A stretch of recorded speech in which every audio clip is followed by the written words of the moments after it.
Bonjour, je suis le Dr. Vukatran, médecin urgentologue à l'Université Health Network de Toronto. Aujourd'hui, je vais parler de la noyade, ce que c'est, comment et où cela se produit, les options de traitement et les mesures que vous pouvez prendre pour la prévenir. La noyade survient lorsque l'eau entre dans les voies respiratoires ou les poumons, empêchant l'oxygène de pénétrer dans les poumons. Vous pourriez penser que les poumons doivent être remplis d'eau pour se noyer, mais il y a en fait deux façons dont cela peut se produire. Dans les deux cas, le corps cesse de recevoir suffisamment d'oxygène, ce qui conduit à l'asphyxie et éventuellement à la mort. Une manière moins courante, qui représente environ 10% des noyades, est appelée laryngospasme.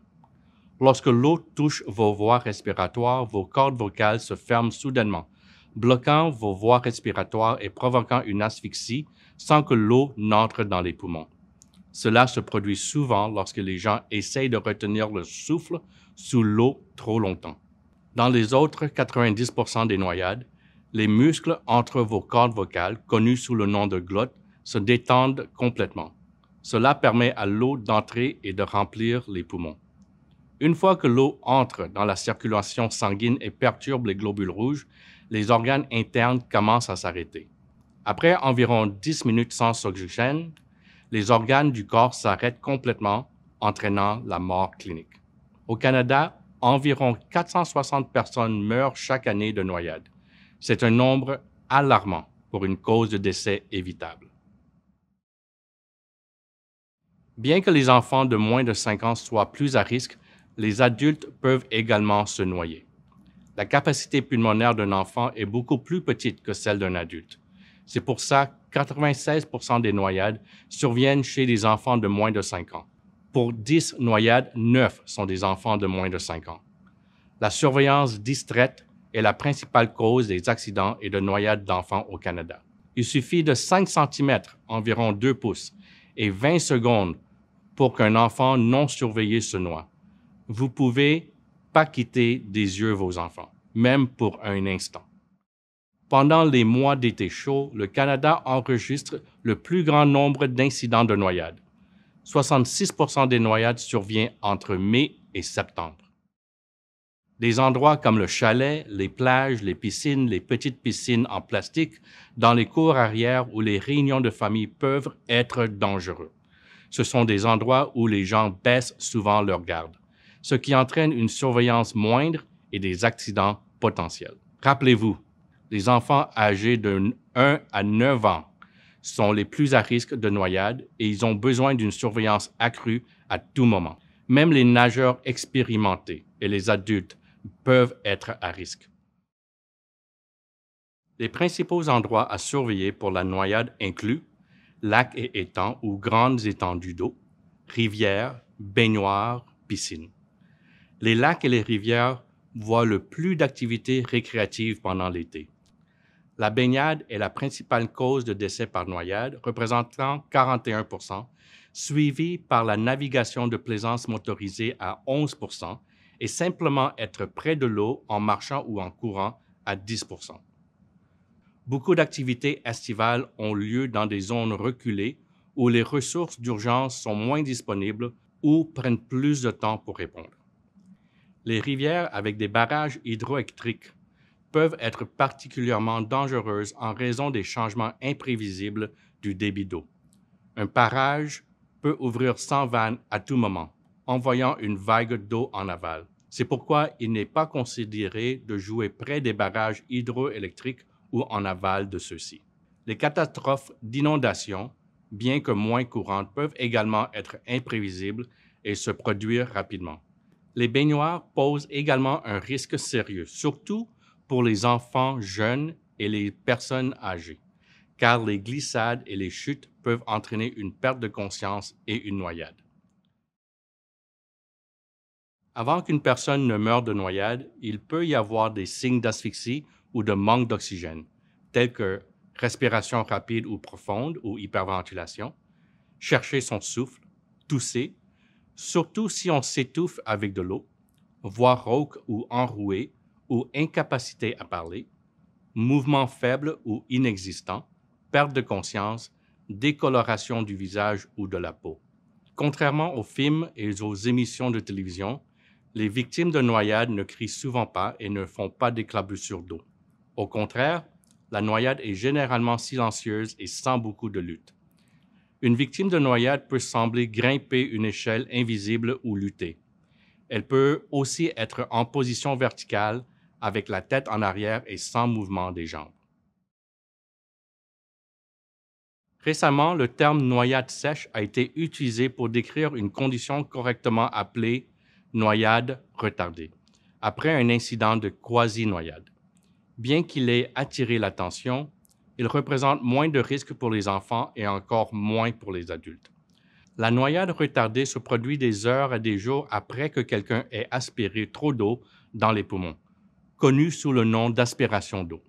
Bien que quelqu'un puisse ne pas se noyer immédiatement après avoir aspiré de l'eau, en quelques minutes à 12 heures, cela peut évoluer vers une insuffisance respiratoire due à des dommages pulmonaires causés par l'excès d'eau. Dans la plupart des cas, si de petites quantités d'eau sont rentrées dans les poumons, vous les tousserez. La toux est une réponse naturelle du corps pour expulser tout ce qui ne devrait pas être dans les poumons. Si les problèmes respiratoires persistent plus de 12 heures après des activités aquatiques, vous devriez consulter un expert médical pour vous assurer que les poumons sont clairs et non endommagés. Les jeunes enfants peuvent ne pas être capables de communiquer leur détresse. Donc, les parents devraient surveiller les signes tels que respiration rapide ou difficile, poitrine qui semble se creuser, décoloration de la peau, changement de l'état mental, diminution de la consommation orale ou tout. Si quelqu'un se noie ou est inconscient, désignez d'abord quelqu'un pour appeler le 911. Si possible, sortez la personne de l'eau. L'opérateur de 911 vous guidera à travers la RCP. Si le 911 est injoignable, vérifiez la respiration et le pouls. S'il n'y en a pas, commencez immédiatement la RCP. C'est la première ligne de défense pour expulser l'eau des voies respiratoires et permettre l'oxygène d'entrer dans le corps. Les directives de la RCP ont récemment changé. Il n'est plus recommandé de pratiquer la respiration bouche à bouche. Au lieu de cela, des compressions thoraciques cohérentes aideront à expulser l'eau des voies respiratoires et à redémarrer le cœur.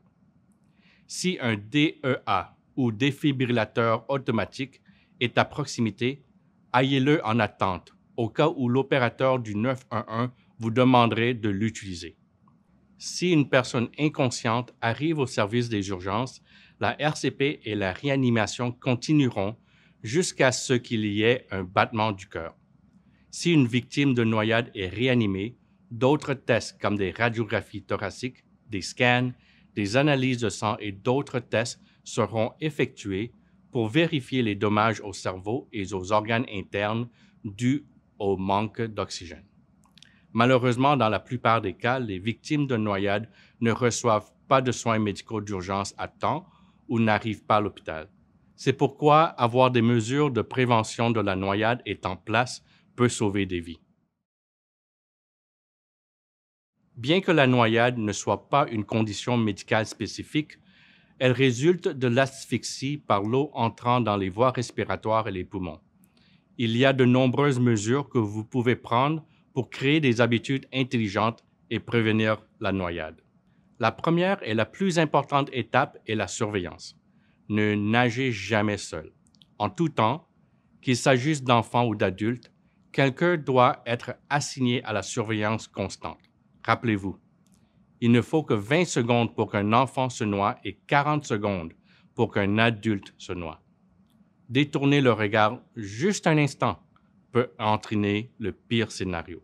Que vous soyez à la piscine, prenant un bain, marchant près d'une rivière ou vous rafraîchissant dans la cour arrière avec un tuyau d'arrosage, surveillez toujours les enfants lorsqu'ils sont près de l'eau.